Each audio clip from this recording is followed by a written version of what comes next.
الحمد لله رب العالمين الرحمن الرحيم مالك يوم الدين إياك نعبد وإياك نستعين اهدنا الصراط المستقيم صراط الذين أنعمت عليهم غير المغضوب عليهم ولا الضالين.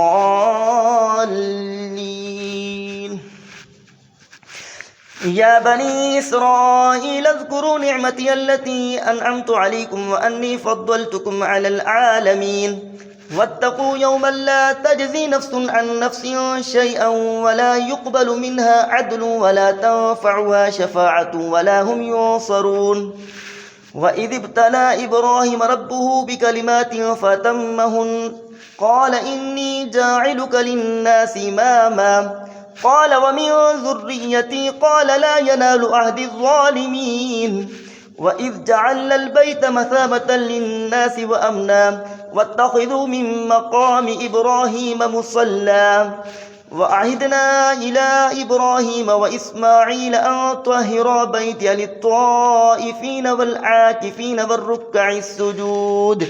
وإذ قال إبراهيم رب اجعل هذا بلدا آمنا وارزق أهله من الثمرات من آمن منهم بالله واليوم الآخر قال ومن كفر فأمتعه قليلا ثم أضطره إلى عذاب النار وبئس المصير.